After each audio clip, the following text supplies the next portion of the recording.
तासह नारी शक्ति दिवस पालन करा जाउछि। बहुत खुशी कथा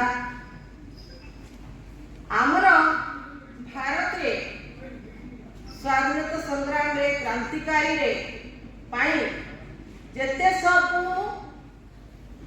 जनजाति क्रांतिकारी महिला अछन से मानकर विषय रे मुई आपण मान को किछि सूचना देली।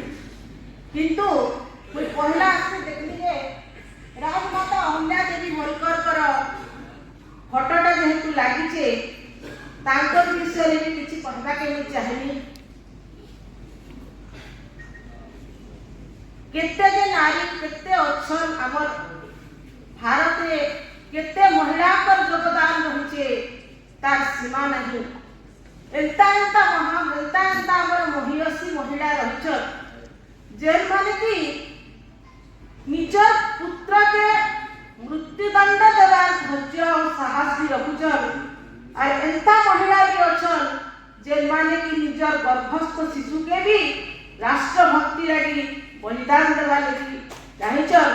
एंता महिला माने हमर देश रे हमर सब हमर स्वाधीनता संग्राम रे योगदान करिछन।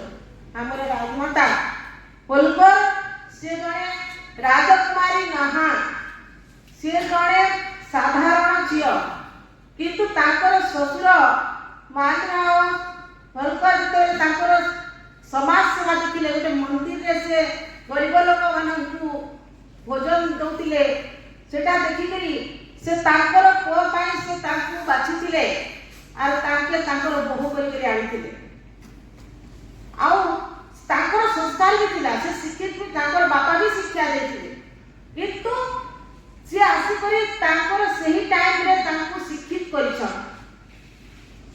आउ दुखर विषय ताकू जते माने से गोटे राजराणी ही गइथिले जते बेले ताकू 21 वर्ष होला गोटे युद्ध रे ताकर स्वामी शहीद गले तापरे से सती हेबा पाई चाहिले किंतु ताकर ससुर थाइले नाही तू सती रति हेबु मते किए देखिबो सम्राट विशाल सम्राट तू किए देखबा से ताकू सती हेबार घरे आनिले आ ताकू राजनीतिक शिक्षा देले सामरिक शिक्षा देले आ गोटे पूरा गोटे दक्ष राजा हेबार गुण कौशल भरी देले।